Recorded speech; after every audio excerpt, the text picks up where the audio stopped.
Hello students, মাইট একাডেমিতে তোমাদের সকলকে স্বাগত। আমি তোমাদের সোমনাথ স্যার। তো আজকে আমরা যে বিষয় নিয়ে আলোচনা করতে চলেছি, নিশ্চয়ই থাম্বনেল দেখে বুঝে গেছো। আজকে কিন্তু আমরা ডব্লিউবিটিএ টেস্ট পেপারের আরো একটা পেজ নিয়ে চলে এসেছি। পেজ নাম্বার হচ্ছে 124। তো সেখানে কিন্তু 1 থেকে 4 সমস্ত কোয়েশ্চেন্স আমরা আলোচনা করব। তো ভিডিওটি স্কিপ না করে প্রথম থেকে শেষ পর্যন্ত দেখবে। আর যদি ভিডিওটি ভালো লেগে থাকে তাহলে অবশ্যই চটজলদি একটা লাইক দিয়ে দেবে। আমি কিন্তু ইদানিং দেখতে পাচ্ছি লাইকের পরিমাণটা কিন্তু খুব কম, ভিউজ অনুযায়ী কিন্তু লাইক কম। কেন, তোমরা কি অঙ্ক বুঝতে পারছো না? সেটা কমেন্ট বক্সে জানাও।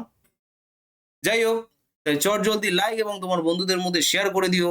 আর যদি চ্যানেলে নতুন হও তাহলে বাবা একটু সাবস্ক্রাইব করে রেখো, কারণ এই চ্যানেলটা তোমার জন্য খুবই বেনিফিট দেবে। বিকজ আমি কিন্তু আগামীকাল তোমাদের কিন্তু আর একটা ফিজিক্যাল সায়েন্সের সিরিজ শুরু করতে চলেছি। ডব্লিউবিটি টেস্ট পেপার থেকেই শুরু করব।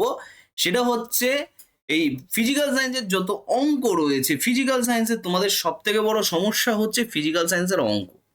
তো সেই ফিজিক্যাল সায়েন্সের অঙ্কের আমি একটা কিন্তু সিরিজ আনতে চলেছি, সেখানে বেশ কিছু ভিডিও থাকবে। তো এইগুলো কিন্তু মোটামুটি আমি মাধ্যমিকের আগে পর্যন্ত দিতে থাকবো। তো যাই হোক, আর বেশি এগোচ্ছি না। তো তাহলে ভিডিওটা অনেকটাই লং হয়ে যাবে। তাহলে চলো শুরু করা যাক। তো আজকে এই 124 পেজে আমরা পাবোটা কি? তো 124 পেজের ফার্স্ট অঙ্কটা তোমাদের সামনে চলে এসছে। তো কোয়েশ্চেন নাম্বার 1 কি বলছে? কোন মূলধন এবং তার বার্ষিক সুদের অনুপাত বলে দিয়েছে 12:1। তাহলে বার্ষিক সরল সুদের হার কত হবে? দারুণ প্রশ্ন। তাহলে এখানে সবার আগে তারা আমরা দেখতে পেলাম কি মূলধন হচ্ছে 12 আর সুদ হচ্ছে, বার্ষিক সুদের পরিমাণটা হচ্ছে তোমার 1 টাকা। ভালো কথা। তাহলে সুদের হার যদি বের করতে হয় তাহলে সুদ ডিভাইডেড বাই মূলধন ইন্টু 100 করে দাও, তাহলেই তো অঙ্ক শেষ। তাহলে এখানে ব্রেক করে দাও, 3×4 = 12, 4×25 = 100। তাহলে 25/3, 25/3 মানে কি 3×8 = 24, তাহলে 1/3 এত পার্সেন্ট আমরা অপশন পেয়েছি। Option number A is the right answer. Second question, x² + 1 divided by x = 1 সমীকরণের বাস্তব বীজের সংখ্যা হলো কটা? ঠিক আছে। তো কোয়েশ্চেনটা যেটা বলেছে x² + 1 ডিভাইডেড বাই x = হচ্ছে 1, এটা ভাই পরিষ্কার দেখা যাচ্ছে যে এটা একটা কিন্তু দ্বিঘাত সমীকরণ, এক চল বিশিষ্ট দ্বিঘাত সমীকরণ ডেফিনেটলি। x² - x + 1, এটা প্রথমেই শেখানো হয় যে একটা এক চল বিশিষ্ট দ্বিঘাত সমীকরণের বাস্তব বীজ সংখ্যা কটা হতে পারে। ঠিক আছে, বাস্তব বীজ কটা থাকবে। ঠিক আছে। তো এবারে একটা কথা বলি, এখানে বাস্তব বীজ হচ্ছে দুটো থাকা উচিত। আমরা তাও একবার চেক করে নিই। ঠিক আছে। তো চলো চেকটা যদি করতে হয় তাহলে কিভাবে করব? আমি কি বলেছিলাম? b² - 4ac = কি হবে? b² - 4ac = যদি 0 হয় ডেফিনেটলি এটা কিন্তু একটা বাস্তব বীজ দেবে। তাহলে b মানে হচ্ছে -1 তার স্কোয়ার -4 ইন্টু a মানে কত 1 ইন্টু c মানে কত 1। তাহলে এখানে কি দেখতে পাচ্ছি 1 - 4 -3। এ মা, এটা তো <0 হয়ে গেল, তাহলে তো বাস্তব বীজ পেলাম না। তা তো বাস্তব বীজ একটাও নেই, দুটোই হচ্ছে অবাস্তব বীজ। দারুণ প্রশ্ন দিয়েছে, এটা একটা দারুণ প্রশ্ন। ঠিক আছে, বুঝতে পারলে? এবার তোমরা যদি টুক করে ওই যে আমি যেটা প্রথমে ভেবেছিলাম যে বাস্তব বীজ, এটা হ্যাঁ বাস্তব বীজ দুখানা আছে, যদি ভেবে নাও তাহলে তো হবে না। কারণ তোমাকে কিন্তু আগে এক্সামিন করে নিতে হবে যে b² - 4ac = 0 হচ্ছে কিনা। যদি 0 হয় তাহলে বাস্তব পাবে, যদি 0 না হয় তাহলে বাস্তব পাবে না। এই বাস্তব কথাটা উল্লেখ করেছে। নেক্সট কোয়েশ্চেন বলছে এবিসিডি একটি বৃত্তস্থ সামান্তরিক হলে কোণ সি এর মান কত? আচ্ছা, ঠিক আছে, আমরা দেখে নিই একবার, চেক করে নিই। এই হচ্ছে ধরো একটা বৃত্ত। এবার এই বৃত্তের এবিসিডি একটা বৃত্তস্থ সামান্তরিক হলে কোণ সি এর ভ্যালু কত? আচ্ছা ঠিক আছে, আমি একটা সামান্তরিক তৈরি করি। এই হচ্ছে একটা সামান্তরিক, এই হচ্ছে সামান্তরিক। ঠিক আছে, বোঝা যাচ্ছে? আচ্ছা, এবার লক্ষ্য করো কোন সি, এটা এ নাম দিলাম, এটা বি নাম দিলাম, এটা সি নাম দিলাম, এটা ডি নাম দিলাম, খুব ভালো কথা। তাহলে এইটা হচ্ছে এই এই কেন্দ্রটা কিন্তু এখানে থাকবে, জানো তো, অত বেশি ভাবার দরকার নেই, একদম সিম্পল ভাবে ভাবো, কেন্দ্রটা কিন্তু এই জায়গায় থাকবে। তাহলে কোন সি এর পরিমাপ কত হওয়া উচিত? দেখো তো একটা জিনিস লক্ষ্য করো, কোন সি এর পরিমাপ মানে এইটা, এই সি এর পরিমাপটা আমি বিভিন্ন রকম ভাবে তোমাদেরকে ভাবাচ্ছি। দেখো একটা জিনিস দেখি, সেটা হচ্ছে এইটা হচ্ছে তোমার বৃত্তস্থ যে তোমার সামান্তরিক রয়েছে, সেই সামান্তরিকটা কিন্তু একটা আয়তক্ষেত্রের আকার হতে পারে। তো কোন সিটাকে একদম চোখ বন্ধ করে 90 ডিগ্রি হিসেবে রাখতে পারি কি? হ্যাঁ, রাখতেই পারি, না রাখার কিছু নেই। আমারটা তো ভুল হওয়া উচিত না। আমার কনসেপ্ট বৃত্তস্থ চতুর্ভুজ বলেছে, বৃত্তস্থ সামান্তরিক বলেছে, ঠিক আছে। সামান্তরিক বলেছে মানে কি, এই বাহুটা এই বাহুটার সাথে সমান, এই বাহুটা হচ্ছে এই বাহুটার সাথে সমান। দেখো আমি তোমাদেরকে প্রুফ করে দিচ্ছি। প্রথম কথা, এই যে ত্রিভুজটা দেখতে পাচ্ছ, এটা ধরো ও আছে, ও সি ডি, এই যে ত্রিভুজটা দেখতে পাচ্ছ, এখানে দেখো এই একটা বাহু বেরিয়েছে আর এই একটা বাহু বেরিয়েছে, দুটো ব্যাসার্ধ বেরিয়েছে। তাই দুটো ব্যাসার্ধের জন্য এখানে দুটো সেম কোণ তৈরি হবে। খুব ভালো কথা, দুটো সেম কোণ তৈরি হচ্ছে। শুধু তাই নয়, শুধু তাই নয়, এবার আরেকটা জিনিস লক্ষ্য করো, আবার এখানেও কিন্তু দুটো সেম কোণ তৈরি হবে, খুব ভালো কথা। আবার এবার এইখানটায় লক্ষ্য করো, এই যে তোমার কোণটা রয়েছে আর এই যে কোণটা রয়েছে, এই দুটো কোণও কিন্তু সমান। আমরা কিন্তু আরেকটা জিনিস জানি, সেটা হচ্ছে এই যে অর্ধবৃত্তস্থ কোণ সমকোণ, অর্ধবৃত্তস্থ কোণ সমকোণ, ঠিক আছে। তাহলে এই দুটো যদি সমকোণ সমকোণ হয়, 90 ডিগ্রি 90 ডিগ্রি থাকে, তাহলে এই দুটো এই দুটো কোণের ক্ষেত্রে কি হবে, এই দুটোও তো 90 ডিগ্রি হবে, এই দুটোও 90 ডিগ্রি হবে। তা সেক্ষেত্রে 90 degree is the right answer, ঠিক আছে। কারোর যদি কোনো প্রশ্ন থাকে কমেন্ট বক্সে জানিও। তারপরে হচ্ছে 4 নম্বরের question, tan alpha plus cot alpha is equal to 2 হলে tan to the power 25 alpha tan to the power cot to the power 26 alpha এর ভ্যালু কত? এটা তো আমি এরকম ধরনের কোয়েশ্চেন আগেও করিয়েছি, চোখ বন্ধ করে তোমরা আনসার 2 করে দেবে। কারণ তাহলে আলাদা করে আমরা tan alpha is equal to তার মানে 1 হচ্ছে, cot alpha is equal to 1 হচ্ছে, ঠিক আছে। তাহলে সুতরাং এই tan to the power 25 alpha plus cot to the power 20, আমি এটা বুঝতে পারছি না 25 না 26 আছে, যা হোক একটা থাকলেই হলো, ঠিক আছে। সেটা 1 টু দি পাওয়ার 25 হবে প্লাস 1 টু দি পাওয়ার 26, সেই হিসেবে দেখতে গেলে 1 প্লাস 1 এখান থেকে হলো হচ্ছে 2, ঠিক আছে। একটু ভেঙে দেখালাম। আচ্ছা, এরপরে চলে আসো নেক্সট কোয়েশ্চেন। নেক্সট কোয়েশ্চেন কি বলছে, আর একক ব্যাস এবং উচ্চতা বিশিষ্ট একটি চোঙাকৃতি পাত্রে যে সর্ববৃহৎ গোলকটি রাখা হবে তার ব্যাসার্ধ কত? এই ছবি দেখে কিছু বুঝতে পারছো যে সর্ববৃহৎ ইয়ে গোলকটি রাখা হবে, এই হচ্ছে ধরো একটা চোঙ, ঠিক আছে, এই হচ্ছে একটা চোঙ, ঠিক আছে। এই চোঙের যে ব্যাসার্ধ সেটা কত হবে? ব্যাসার্ধ দেখো আর একক ব্যাস বলেছে, তার মানে ব্যাসার্ধ কি হওয়া উচিত? ব্যাসার্ধ হওয়া উচিত হচ্ছে r/2, ঠিক আছে। আচ্ছা, এই হচ্ছে ব্যাপার। আর উচ্চতা কত? দেখো আর একক ব্যাস এবং উচ্চতা বিশিষ্ট, এটা একটা কিন্তু দারুণ প্রশ্ন দিয়েছে, মানে এটাও হচ্ছে কিন্তু আর, এটাও কিন্তু হিসেব মতো আর হয়ে গেল, ঠিক আছে। আর উচ্চতা বিশিষ্ট একটি চোঙাকৃতি পাত্রে সর্ববৃহৎ যে গোলকটি রাখা হবে তার ব্যাসার্ধ কত? এ তো পুরো জায়গাটা নিয়ে তার মানে থাকবে, তাই না? এ পুরো জায়গাটা নিয়ে অবস্থান করবে, আমি ধরে নিলাম পুরো জায়গাটা নিয়ে থাকা মানে সর্ববৃহৎ মানে ওটাকেই বোঝাচ্ছে। তাহলে এর ব্যাসটা কত? এর ব্যাসটাও তো আর, তাই না? তাহলে এর ব্যাসার্ধ কত হবে? r/2 হবে। বুঝতে পারলে কি পারলে না? আমি আর কিছু বোঝাতে পারছি না এই জায়গাটায়, আশা করি তোমরা সবাই বুঝতে পেরে গেছো, নাকি আর একটু বুঝিয়ে দিতে হবে? দেখো এই যখন সর্ববৃহৎ জায়গা দখল করে রয়েছে মানে প্রথম কথা গোলকটাকে ঢুকিয়ে দাও, গোলকটা পুরো দেওয়াল, দুটো দেওয়াল একদম কভার করে আছে কিনা, পুরো দুটো দেওয়াল কভার করে আছে মানে সবার আগে যেটা বুঝতে পারবো, এই যে ভূমিতলের যে ব্যাস দেখতে পাচ্ছি এটারও ব্যাস হচ্ছে তোমার আর, তার মানে ব্যাসার্ধ কত হচ্ছে r/2। তাহলে পরিসংখ্যা বিভাজনের মধ্যমা যে রেখাচিত্রের দ্বারা পাওয়া যায় সেটি হলো কিছুই না, সেটা হচ্ছে এই যে ওজাইভ। ঠিক আছে, তারপরের কোয়েশ্চেন্স মানে শূন্যস্থান পূরণ, এখানে যে কোনো 5টা করতে বলেছে। বার্ষিক সরল সুদের হার 1% হলে 1 টাকার 1 বছরের সুদ কত? আচ্ছা 1% সরল সুদের হার, দারুণ প্রশ্ন দিয়েছে।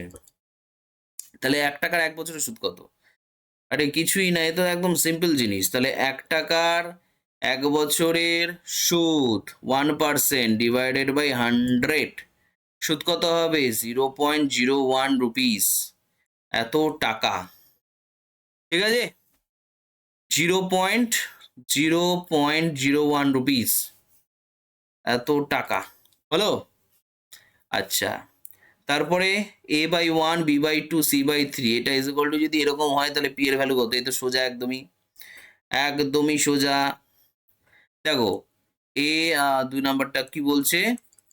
a/1, b/2, c/3, এটা equals to 2a plus 5b minus 3c। আমি এখানে কি করলাম?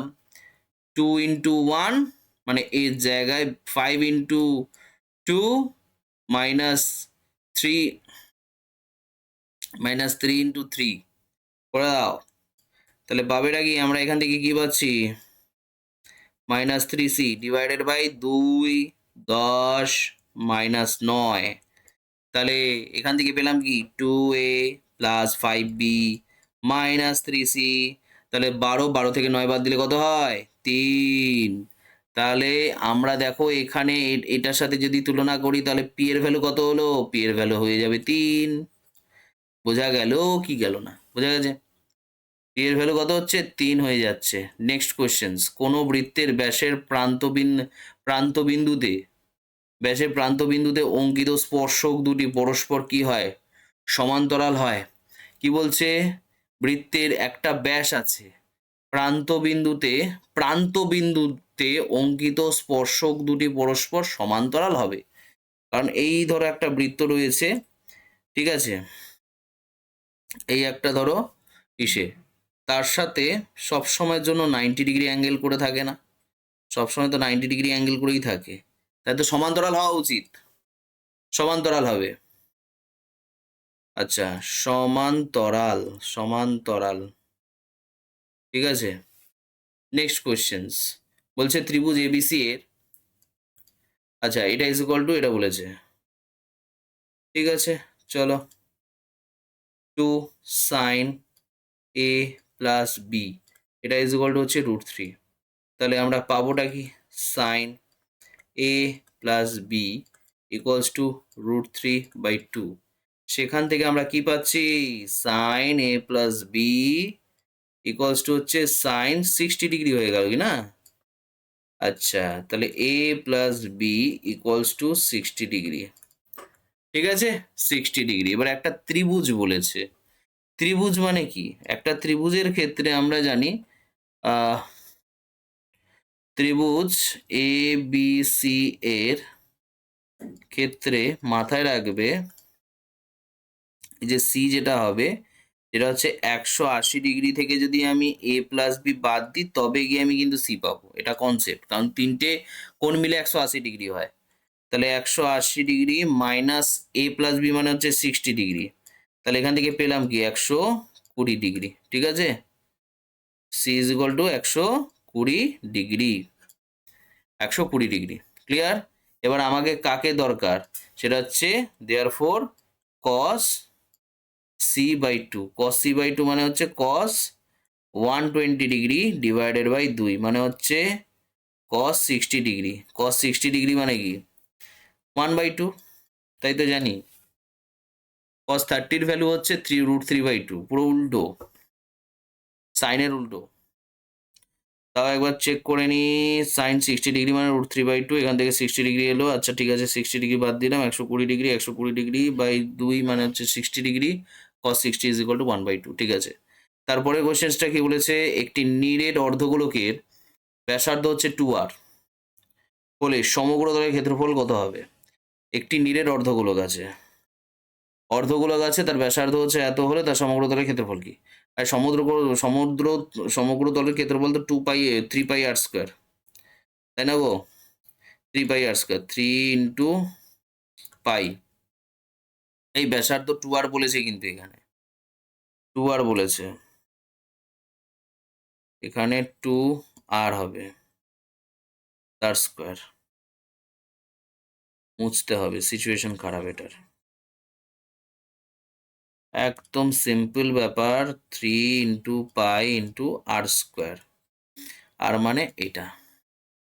ঠিক আছে, 3π এটা 4r², 3×4 = 12πr²। জানো সমগ্র তলের ক্ষেত্রফল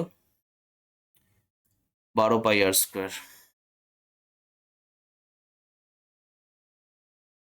এত বর্গ একক ক্রমযৌগিক পরিসংখ্যার রেখাচিত্র বক্ররেখাকেও এত ওজাইব বলা হয়।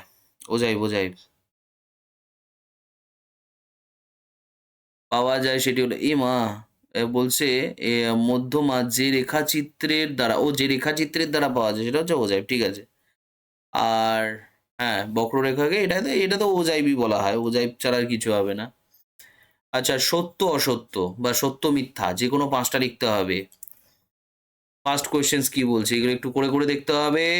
একটি দ্রব্যের দাম হচ্ছে 50 টাকা, প্রতি বছর 10% দাম বাড়লে 2 বছর পরে হবে হচ্ছে 60 টাকা। এই প্রতি বছর 10% করে দাম বাড়ছে, মানে 50 × 1 + 10/100 তার স্কোয়ার কত হবে? কেটে দাও, এখান থেকে হয় হচ্ছে 50 এটা হচ্ছে 11/10, 11/10 কেটে দাও, কত হচ্ছে এখানে 2, তাহলে 11 121/2 কত হবে? 121/2 টাকা। 60 টাকা কোথা থেকে এলো? মানে 121/2 মানে 60.5 রুপিস, এত টাকা। এটা ফলস, হবে না। আচ্ছা, সেকেন্ড কোয়েশ্চেন কি বলেছে?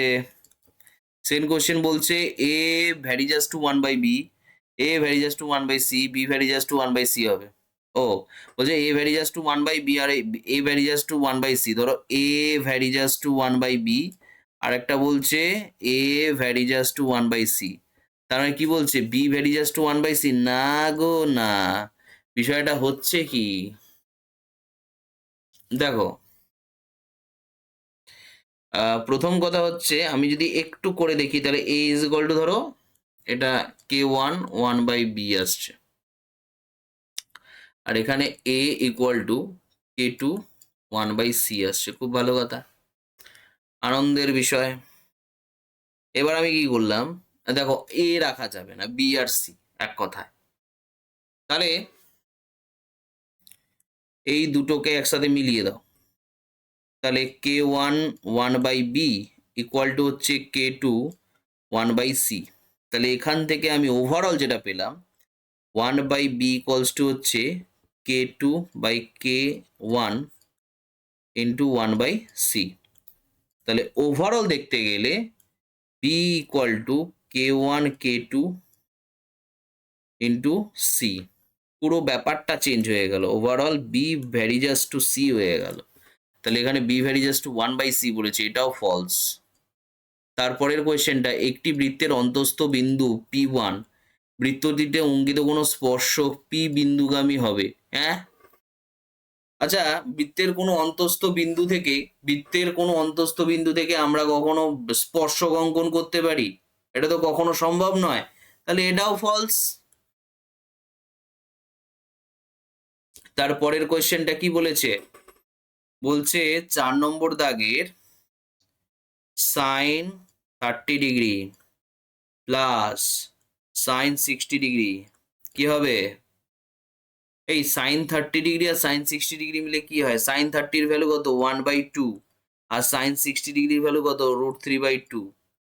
তাহলে এটা 1+√3 ডিভাইডেড বাই 2, আর সেখানে সাইন 90 ডিগ্রি ভ্যালু কত 1, এটা কখনো সম্ভব? সব ফলস হচ্ছে। তারপরে কোয়েশ্চেন্সটা 7 সেন্টিমিটার ব্যাসযুক্ত একটি নীলের অর্ধগোলকের সমগ্র তলের ক্ষেত্রফল 77 বর্গ সেন্টিমিটার হবে, তাই নাকি? ঠিক আছে, আমরা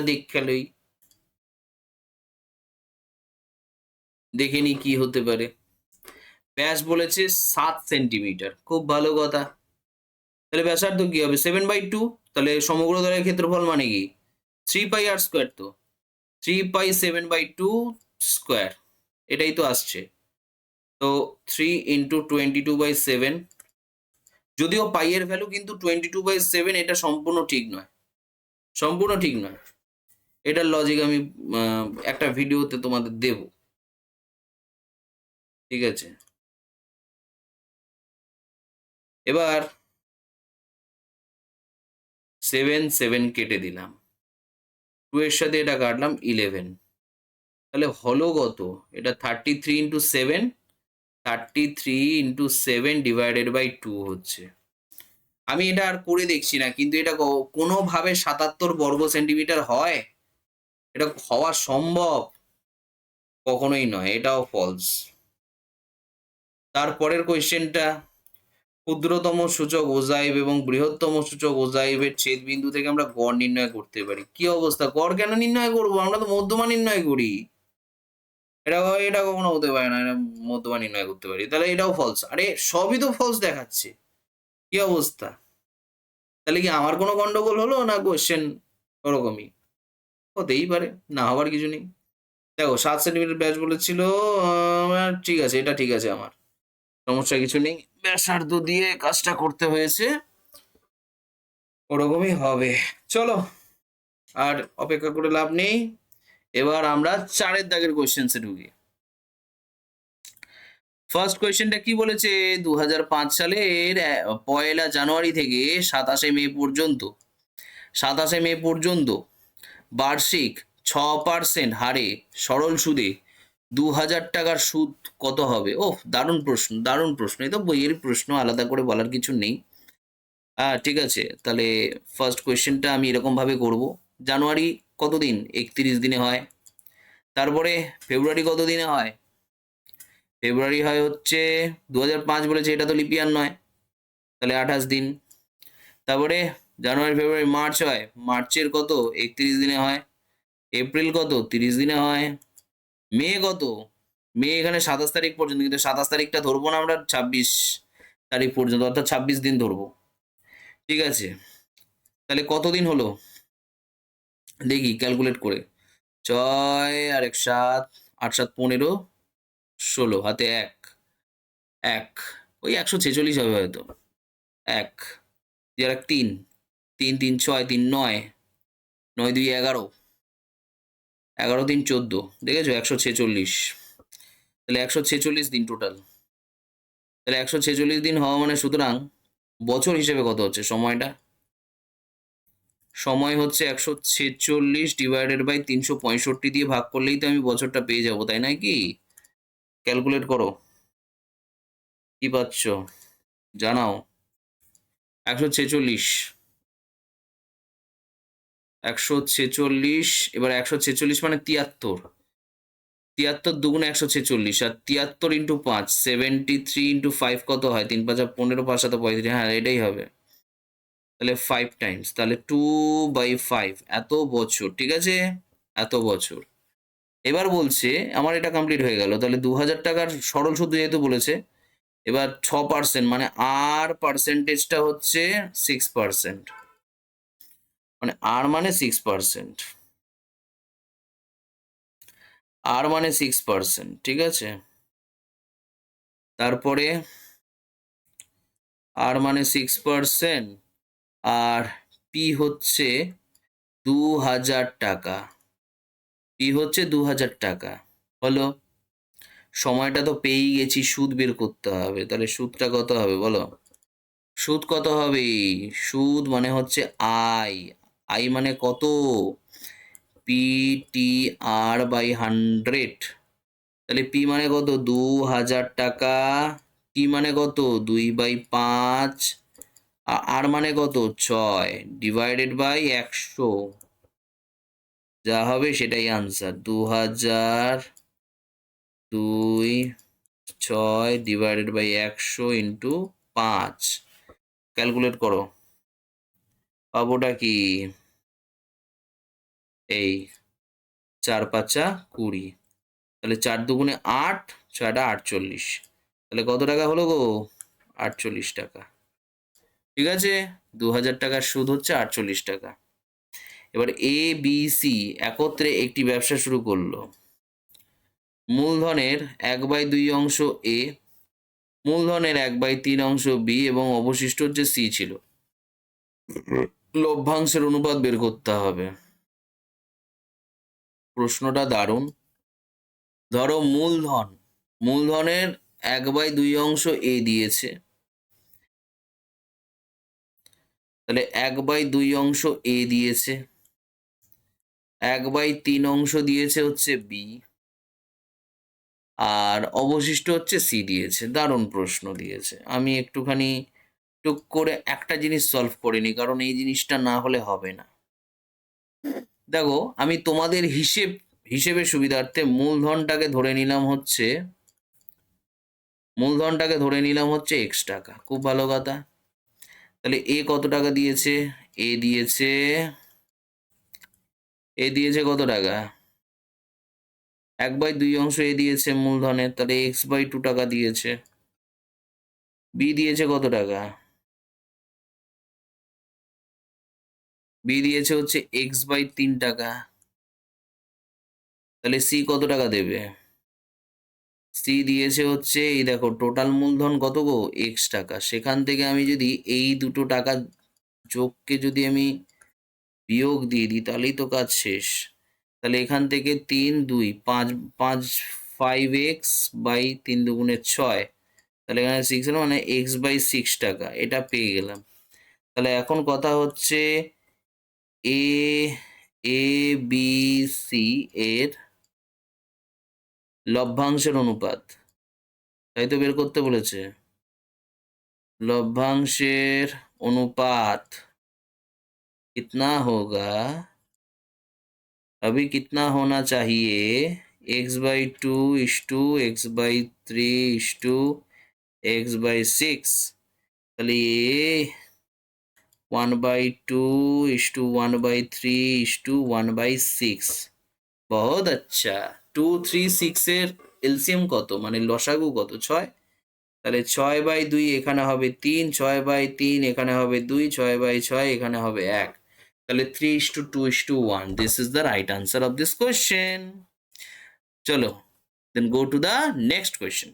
তাহলে এক্স স্কোয়ার, আবার দিয়েছি তোমাদের সুবিধার্থে, x square plus B x plus C is equal to এইটা দিয়ে দিয়েছে। তাহলে A alpha cube plus beta কিউবের মান কত?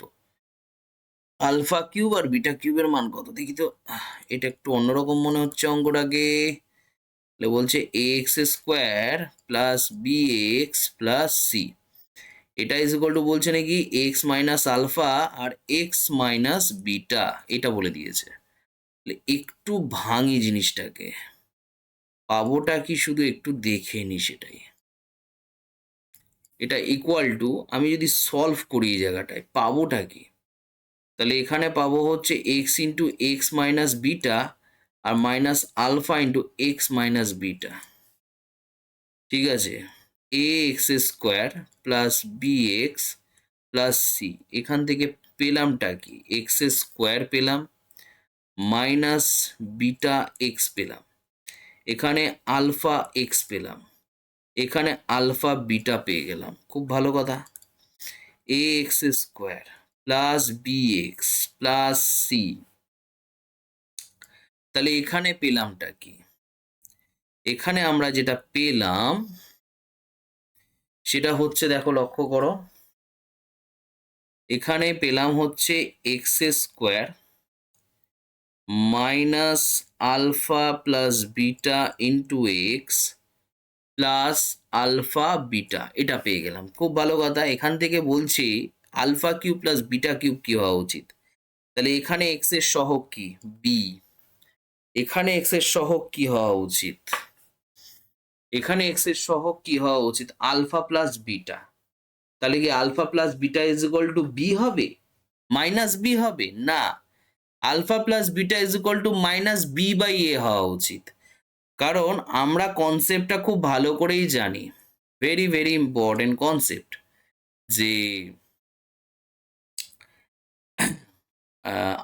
এ x square plus B x plus C is equal to zero. আর একটা কনসেপ্ট আসছে যেটা দুটো বীজের মাধ্যমে আলফা আর বিটার করেসপন্ডিং যে কনসেপ্টটা আসছে এখানে।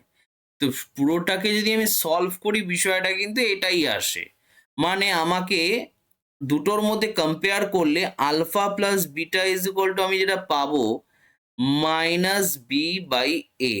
ওকে, মাইনাস বি বাই এ পাবো। ক্লিয়ার? আচ্ছা, মাইনাস বি বাই এ, ভালো কথা। এইবার দেখো আরেকটা কি পাচ্ছি, alpha into beta is equal to C by A. এইটা নিয়ে আলাদা করে কোনো ব্যাপার আসেই না, ঠিক আছে? তাহলে therefore alpha cube plus beta cube is equal to কি হওয়া উচিত? আলফা প্লাস বিটা তার whole cube minus 3 into alpha beta into alpha plus beta, ঠিক আছে? আলফা প্লাস বিটা, তাহলে সেক্ষেত্রে আলফা প্লাস বিটা মানে কি মাইনাস বি বাই এ তার হোল কিউব, আর 3 into c by a into alpha plus beta মানে মাইনাস বি বাই এ পেয়ে গেলাম। খুব ভালো কথা। এখান থেকে তাহলে b cube by a cube পাচ্ছি, মাইনাসটা প্লাস হয়ে গেল 3 into b c divided by a square, এটা পেয়ে গেলাম। খুব ভালো কথা। আর কিছু আছে কি এখানে? আর কিছু নেই, এটাই তো বের করতে বলেছিল বেসিক্যালি। এবারে একটা জিনিস দেখো, না কিউব আছে তো টু দি পাওয়ার, যেহেতু একটা অড নাম্বার আছে তাই এখানে মাইনাসটা চলে আসবে, ঠিক আছে? আর এটা মাইনাসে মাইনাসে প্লাস হয়ে যাবে, যাই হোক সেটা নিয়ে কথা না। তো এই হচ্ছে ব্যাপার, আপাতত এইটুকু ব্যাপার এসছে আমাদের।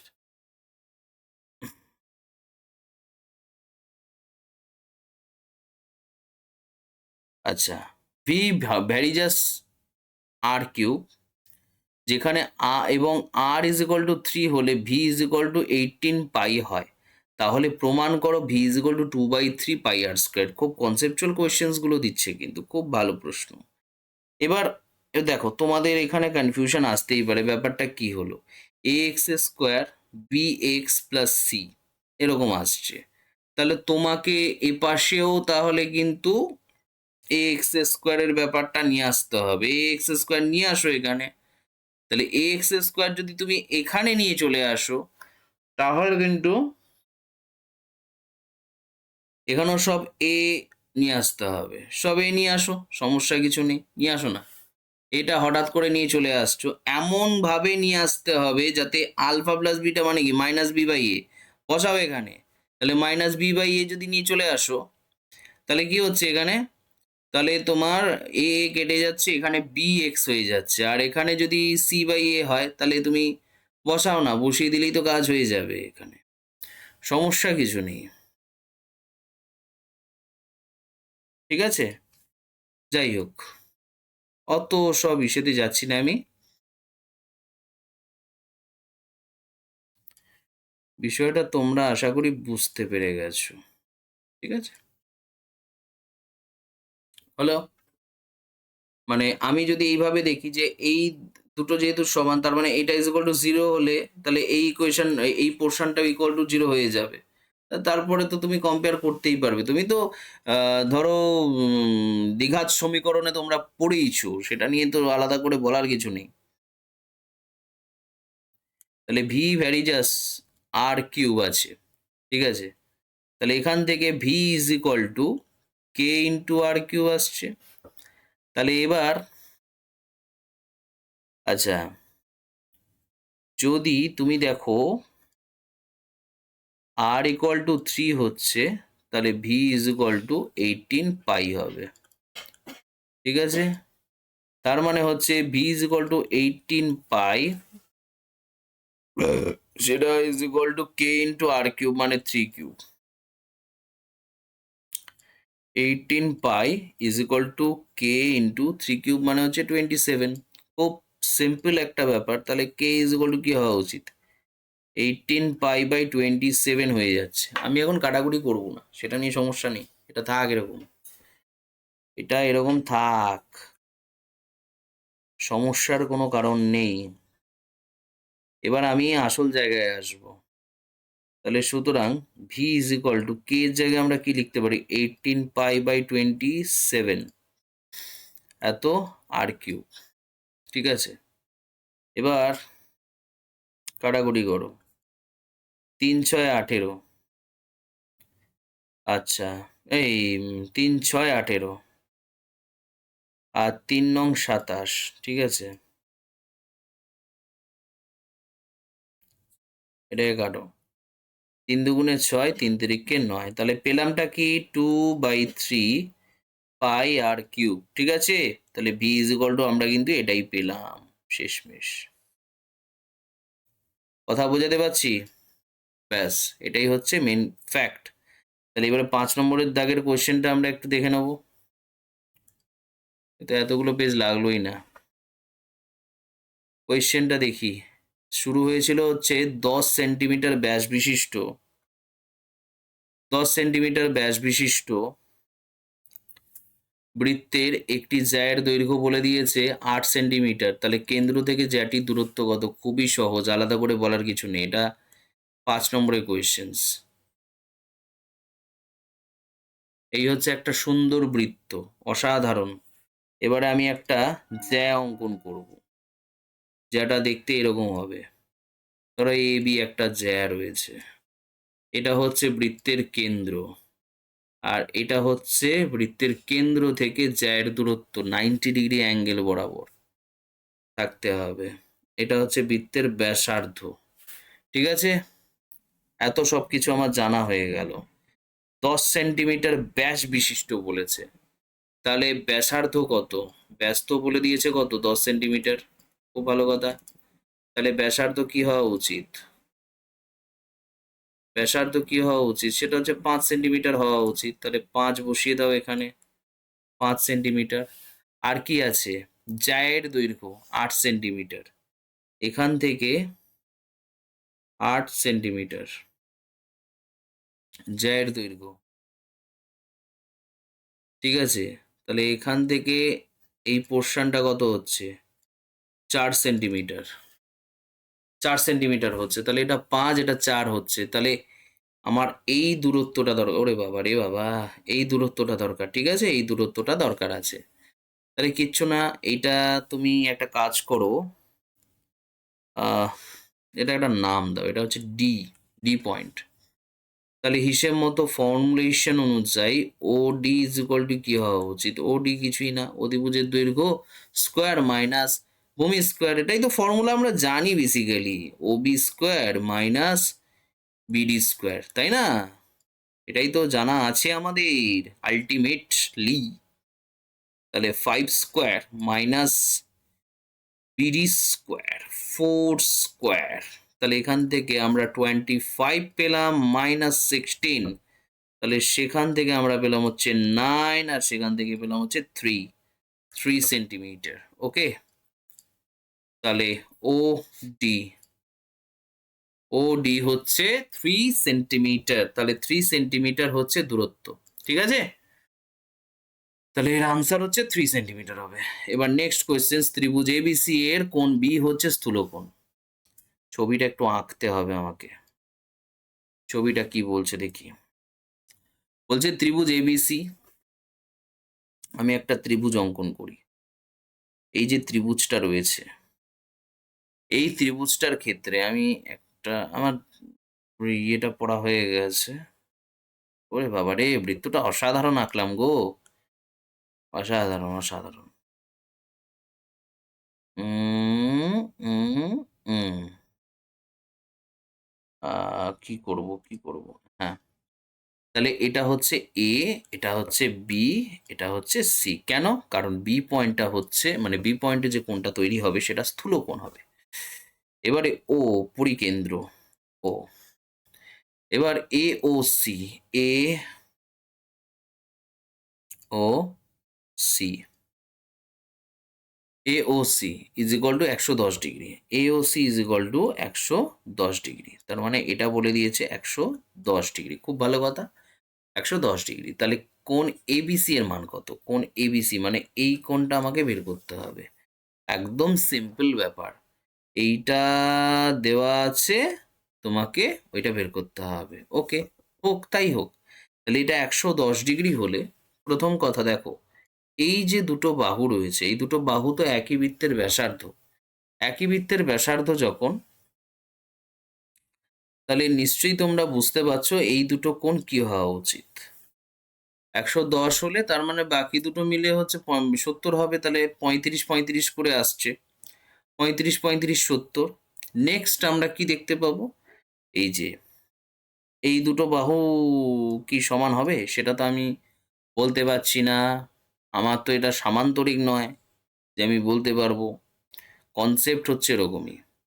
আচ্ছা, যাই হোক সেটা নিয়ে কথা না। এই যে আর্কটা তোমরা দেখতে পাচ্ছ, আমি একটু বলে নিই। এই যে আর্কটা, সুন্দর যে আর্কটা তোমরা দেখতে পাচ্ছ, এই আর্কের ক্ষেত্রে তুমি লক্ষ্য করো তো একটা জিনিস, এই যে কেন্দ্রস্থ কোণ, এই পরিধিস্থ কোণের তো দ্বিগুণ হওয়া উচিত, তাই না? তাহলে এই কেন্দ্রস্থ কোণ কি হবে? এই কেন্দ্রস্থ কোণ দেখো নামটা হবে হচ্ছে এ ও বি এর প্রবৃদ্ধ কোণ। প্রবৃদ্ধ কোণ সেটা ইজ ইকুয়াল টু কি হচ্ছে, টোটাল তো 360 ডিগ্রি, সেখান থেকে যদি আমি 110 ডিগ্রি বাদ দিই তাহলে পেয়ে যাব। ঠিক আছে, তাহলে সেটা কত পাচ্ছি, 250 ডিগ্রি হয়ে যাবে। 250 ডিগ্রি হয়ে গেল, মানে প্রবৃদ্ধ কোণ angle AOC is equal to হচ্ছে 360 degree minus angle AOC normally, সেটা হচ্ছে 360 ডিগ্রি মাইনাস 110 ডিগ্রি। তাহলে হলো হচ্ছে 250 ডিগ্রি। তাহলে এখন সুতরাং এই যে কোণটা, এটা তো হিসেব মতো একটা কেন্দ্রস্থ কোণ হলো। আর বৃত্তচাপটা কি, এইরকম একটা বৃত্তচাপ। এই বৃত্তচাপের আন্ডারে তো এই কোণটার নাম হচ্ছে পরিধিস্থ কোণ, তাই না? বা বৃত্তস্থ কোণ বলা হয়। তাহলে সুতরাং কোণ এ বি সি কি হওয়া উচিত, হাফ অফ কি হবে, এই 250 ডিগ্রিটাই হবে। তাহলে কত পাবো ওখান থেকে, 125 ডিগ্রি পেয়ে যাব। ঠিক আছে, 125 ডিগ্রি পেয়ে যাব। নেক্সট কোয়েশ্চেন, আমার এই কোয়েশ্চেন্সটা কমপ্লিট হয়ে গেল। এবিসিডি আয়তকার চিত্রের অভ্যন্তরে ও বিন্দু এমন ভাবে অবস্থিত যে O B is equal to 6 centimetre, OD is equal to 8 centimetre, O A is equal to 5 centimetre. তাহলে O C is equal to কত হবে? প্রথম কথা, একটা আয়তক্ষেত্র বলেছে, একটা আয়তক্ষেত্র বলেছে, তাই নয় কি? এবার একটা আয়তক্ষেত্র বলে দিয়েছে। ঠিক আছে, এই আয়তক্ষেত্রটা ধরো এরকম ভাবে অবস্থান করছে, ধরো ওটা এরকম ভাবে অবস্থান করছে। ঠিক আছে, এ বি সি ডি এরকম ভাবে রয়েছে। তাহলে এই এটা হচ্ছে কত, এটা হচ্ছে ধরো ও এ হচ্ছে, পরে বলছি আমি। তারপরে এটার সাথে এটা যোগ হয়ে গেল, এটার সাথে এটা যোগ হয়ে গেল, আবার এটার সাথে এটা যোগ হয়ে গেল। ছবিটা আমি এঁকে দিলাম, খুব ভালো কথা। তারপরে কি বলেছে, OB is equal to 6 centimetre, এটা 6 সেন্টিমিটার বলে দিয়েছে। তারপরে তারপরে এটা বলে দিয়েছে হচ্ছে কত, 6 centimetre. OD is equal to হচ্ছে 8 centimetre, OD is equal to 8 centimetre. O is equal to 5 centimetre. তাহলে ও সি এর ভ্যালু কত, মানে এইটার ভ্যালু কত, এটার ভ্যালু কত? এরকম কোয়েশ্চেন্স আমরা পেয়েছি, কিন্তু খুবই ইজি কোয়েশ্চেন্স বাস্তব কথা বলতে গেলে। এই কোয়েশ্চেন্সটা কি আমার করতে লাগবে না তোমরাই করে দেবে? এটা তোমাদের এইচডাব্লিউ থাকলো। এটা কিন্তু একটা তোমার প্রয়োগের আন্ডারে পড়ে কিন্তু, এটাও বলে দিলাম আমি তোমাদের। তো this is very very important, একটা প্রয়োগ থেকে আসছে, প্রয়োগটাও এই বছরের জন্য ইম্পর্টেন্ট, আর তাছাড়া হচ্ছে এই কোয়েশ্চেনটাও ইম্পর্টেন্ট। আমি এটা তোমাদেরকে HW দিলাম, সব আমি করে দেবো না তোমাদেরকে। তো নেক্সট কোয়েশ্চেন, এটা খুবই সহজ একটা প্রশ্ন, যদিও চাইলে করে দিতেই পারতাম, কিন্তু আমি করে দেব না, বিকজ কিছু তো তোমাদের ওপর ছাড়ি। আচ্ছা, কমেন্ট বক্সে অবশ্যই জানিও এর আনসারটা কি হবে। নেক্সট কোয়েশ্চেন্স কি বলছে, নেক্সট কোয়েশ্চেন্সটা বলেছে a plus B is equal to 90 degree হলে দেখাও যে এটা is equal to cos square B, cosec square B. তার মানে হচ্ছে বি এর আন্ডারে নিয়ে আসতে হবে। ওকে, তাহলে আমি দেখলাম কি a plus B equal to হচ্ছে 90 ডিগ্রি, তার মানে নিশ্চয়ই হচ্ছে এ আর বি হচ্ছে একে অপরের পূরক কোণ, তাই না? তাহলে এ যেখানে লিখবো সেই মানে দেখবো সেই এ কে আমরা এরম ভাবে লিখে দেবো 90 ডিগ্রি মাইনাস বি। ওকে, ক্লিয়ার, বোঝা গেল? ব্যাস, দ্যাটস ইট। তাহলে দেয়ার ফোর LHS বা বাম পক্ষ কি বলছে, বাম পক্ষ বলছে 1 + tan A by tan B, সেটা ইজ ইকুয়াল টু কি হচ্ছে একটু দেখে নিই, 1 + tan A মানে হচ্ছে 90 degree minus B divided by tan B, তারপরে 1 + tan 90 ডিগ্রি মাইনাস বিটা কি হবে, cot B হয়ে যাবে না, ডিভাইডেড বাই এটা tan B হচ্ছে। তাহলে সেখান থেকে 1 + cot B ইন্টু 1 / এটা tan B হয়ে গেল। তারপরে হচ্ছে 1 + এটা cot B into cot B হয়ে যাচ্ছে, এটা হ্যাঁ কি না, 1/tan B মানে তো cot B হয়, 1 + cot স্কোয়ার B, তার মানে এটা হয়ে গেল হচ্ছে কোসেক স্কোয়ার বি। মা বিটা লিখে ফেললাম, যাই হোক সেটা নিয়ে কথা না, এই হচ্ছে প্রমাণিত, প্রমাণিত, কি প্রমাণিত।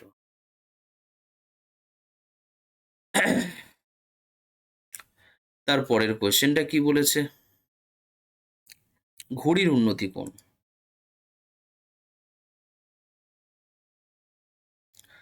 ঘড়ির উন্নতি কোণ 60 ডিগ্রি এবং সুতোর দৈর্ঘ্য হচ্ছে এত মিটার হলে মাটি থেকে কত উঁচুতে ঘুরিয়ে আছে। একদমই সহজ একটা অঙ্ক। কোয়েশ্চেনটা বলছে কি, ধরো এটা হচ্ছে মাটি, ঘড়িটা হচ্ছে এরকম একটা জায়গায়, এরকম একটা এই পয়েন্টে রয়েছে, এবার এটা হচ্ছে উচ্চতাটা, ঠিক আছে, এই উচ্চতাটাকে আমাকে বের করতে হবে। আমি সুতো দিয়ে ওড়াচ্ছি ঘড়িটাকে এরকম ভাবে, তাহলে সুতোর দৈর্ঘ্যটা, আচ্ছা এটা কত ডিগ্রি কোণে রয়েছে, 60 ডিগ্রি উন্নতি কোণে রয়েছে। এখন কথা হচ্ছে সুতোর দৈর্ঘ্যটা কত, 20√3 এত মিটার, ঠিক আছে। আমি একটু শর্টে অঙ্কগুলো করছি যাতে তোমাদের তাড়াতাড়ি অঙ্কটা শেষ হয়ে যায়, মানে এই পেজটা শেষ করতে পারি তাড়াতাড়ি। আচ্ছা, 20, আচ্ছা ABC নাম দিয়ে দিই, ABC, ঠিক আছে। তোমরা এবারে ভেতরে যা যা লেখার মোটামুটি লিখবে, তার জন্য আমি দেখো তোমাদেরকে উম, ওই ওয়ান শট ভিডিও দেখিয়েছি, ওই হাইড অ্যান্ড ডিস্টেন্সের, সেই ওয়ান শট ভিডিওটা একটুখানি তোমরা দেখে এসো, ওখানে অনেক রকম প্রশ্ন করানো রয়েছে, আরও কোয়েশ্চেন করাবো, সেটা নিয়ে কথা না। তো কিভাবে লিখতে হয় সেটাও আমি বুঝিয়ে দেবো, ঠিক আছে। যাই হোক, আপাতত একটু অঙ্কটার দিকে ধ্যান দাও, মানে জাস্ট ম্যাথামেটিক্যাল পার্টটা একটু করিয়ে দিই। দেখো আমরা জানি এটা হচ্ছে ত্রিকোণমিতি বা ত্রিকোণমিতির হচ্ছে অ্যাপ্লিকেশন, মানে ত্রিকোণমিতির কনসেপ্ট এখানে অ্যাপ্লাই হবে, ঠিক আছে। সেখানে আমি কি দেখতে পাচ্ছি, আমাকে এইটা বের করতে হবে, তাই তো। তো আমরা একটা কাজ করতে পারি, সেটা হচ্ছে এই যে এই BC বাই AB, এটা কার ফর্মুলা আসছে বলো তো, লম্ব বাই অতিভুজ, মানে এই কোণের রেসপেক্টে তো এটা হচ্ছে লম্ব বাই অতিভুজ, মানে এটা হয়ে গেল সাইন 60 ডিগ্রি, তাই না কি, সাইন 60 ডিগ্রি হয়ে গেল। BC আমাকে বের করতে হবে, BC বাই AB মানে হচ্ছে 20√3, খুব ভালো কথা, tan 60 ডিগ্রি মানে √3/2, তারপরে BC ইজ ইকুয়াল টু হচ্ছে 20√3 ইন্টু √3 ডিভাইডেড বাই 2, ব্রেক করে দাও, ব্রেক করে দিলে তো কাজ হয়ে যায়। তাহলে এখান থেকে এটা সলভ করলাম, হয়ে গেল 10, 10 ইন্টু 3 হয়ে যাবে 30, তাহলে 30 মিটার। এটা যেটা বেরোবে তাহলে 30 মিটার আনসার বেরোবে, ঠিক আছে। আচ্ছা 10এরটা কি বলছে, একটি ঘনাকার শীর্ষবিন্দুর সংখ্যা এক্স, ঘনকের শীর্ষবিন্দুর সংখ্যা হচ্ছে এক্স, তল সংখ্যা হচ্ছে ওয়াই, আর প্রান্ত রেখার সংখ্যা হচ্ছে জেড হলে 3x plus 4y minus 4z এর মান কত? এ তো সোজা গো, একদমই সোজা, কিছু নেই। দেখো শীর্ষবিন্দু কটা থাকে, একটা ঘনকের শীর্ষবিন্দু কটা থাকে, আমি ঘনক একে তোমাদেরকে দেখিয়ে দিচ্ছি। এই হচ্ছে একটা ধরো ঘনক,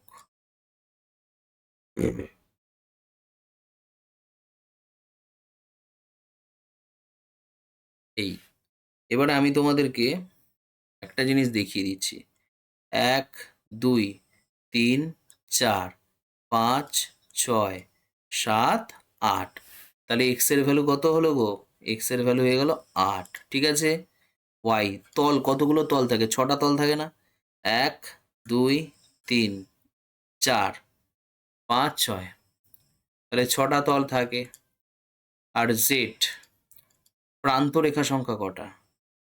1, 2, 2, 3, 4, 4, 5, 6, 7, 8, 9, 10, 11, 12, বোঝা গেল? 12টা। তাহলে সুতরাং 3x plus 4y minus 4z, এটা ইকুয়াল টু কি হবে? 3 into 8 plus 4 into 6 minus 4 into 12, 3 8 24, 4 6 24, minus 4 12 48, 24 24 48 minus 48, হয়ে গেল 0, ঠিক আছে। 0 হচ্ছে ভ্যালু। তারপরের কোয়েশ্চেন, লম্ববৃত্তাকার শঙ্কুর বক্রতলের ক্ষেত্রফল বলে দিয়েছে এত, ভূমির ব্যাস হচ্ছে এত, তাহলে তির্যক উচ্চতা কত হবে? খুবই সহজ একটা অঙ্ক। তো লম্ববৃত্তাকার শঙ্কুর বক্রতলের ক্ষেত্রফল বলে দিয়েছে এরকম, ঠিক আছে। চলো, বক্রতলের ক্ষেত্রফল এরকম বলে দিয়েছে। আচ্ছা বক্রতলের ক্ষেত্রফল মানে কি? পাই ইন্টু আর ইন্টু এল, এটা ইজ ইকুয়াল টু কত? 4070, তাই নাকি? তাহলে ভূমির ব্যাস বলে দিয়েছে হচ্ছে 70 সেন্টিমিটার, তাহলে এটা ইন্টু 70/2, তাই না? আর এল মানে কি? শঙ্কুর তির্যক উচ্চতা বের করতে হবে, এইটা। আর কিচ্ছু করতে দেয়নি, খুবই ভালো একটা বিষয়। 22/7 into 70/2 into L is equal to 4070। এবার এবার চলো একটা ম্যাজিক দেখাই, সেটা হচ্ছে L is equal to 4070 into 2 into 7 divided by 22 into 70। এবার ব্রেক করে দাও, এটা এটা কেটে দাও, তাহলে কেটে দিলে এটা আর এটা কেটে দেওয়ার পর 7 দিয়ে কাটো, এটাকে কেটে দিলে এটা দিয়ে কাটো 11, এটা দিয়ে এটাকে কাটো 11 ইন্টু 3 হয়ে গেল হচ্ছে 33, 77, 7 হয়ে গেল। তাহলে এল ইজ ইকুয়াল টু 37, ঠিক আছে, 37 হয়ে গেল। দেয়ারফোর তাহলে তির্যক উচ্চতা কি হবে? তির্যক তির্যক উচ্চতা কি হবে? তির্যক উচ্চতা ইজ ইকুয়াল টু 37, এত কি? এত সেন্টিমিটার, বোঝা গেল? এত সেন্টিমিটার, ভেরি ভেরি ইম্পর্টেন্ট একটা কোয়েশ্চেন। তারপরের কোয়েশ্চেনটা কি হচ্ছে, তাহলে প্রথম 2n প্লাস 1 সংখ্যক ক্রমিক স্বাভাবিক সংখ্যার মধ্যবর্তী সংখ্যা হচ্ছে এত হলে n এর মান কত? এ তো খুবই সহজ, বলো। বলছে 2n প্লাস 1 সংখ্যক ক্রমিক স্বাভাবিক সংখ্যা, ক্রমিক স্বাভাবিক সংখ্যার মান কত হবে? মানে তুমি যদি আমি আমি তুমি বলছি শোনো, এততম এততম সংখ্যা যদি তুমি বলো, এততম সংখ্যা কি, কত, এততম সংখ্যা এইটাই হবে। স্বাভাবিক সংখ্যা বলেছে না, এততম সংখ্যা। স্বাভাবিক সংখ্যা শুরু হয় তো এক থেকে, এক থেকে start, ১, ২, ৩, ৪ dot dot dot dot dot dot চলতে থাকে, তাই না? তো এখন হচ্ছে 2n+1 তম সংখ্যা হচ্ছে 2n+1ই হবে। তাহলে আমার কততম সংখ্যা দরকার? মধ্যবর্তী সংখ্যাটা দরকার। তাহলে মধ্যবর্তী সংখ্যাটা কি হবে? তাহলে মধ্যবর্তী সংখ্যা মানে হচ্ছে 2n+1 সংখ্যক সংখ্যার মধ্যবর্তী সংখ্যা কোনটা হবে? 2n+1 এইটা +1 ডিভাইডেড বাই 2। তাহলে ডাইরেক্টও বের করতে পারি আমরা, 2n+2 ডিভাইডেড বাই 2। তাহলে এখান থেকে পেলাম হচ্ছে 2 কমন নিলে n+1 ডিভাইডেড বাই 2, সেখান থেকে পেয়ে গেলাম হচ্ছে n+1। ওকে, এখন প্রশ্নানুসারে আমরা কি পেলাম? প্রশ্নানুসারে আমরা যেটা পেয়ে গেলাম n+1 ইকুয়ালস টু হচ্ছে n+103 divided by 3।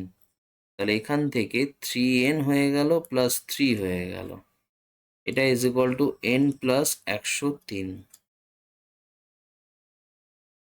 3n minus n, 103 minus 3, এটা 2n ইজ ইকুয়াল টু হচ্ছে 100।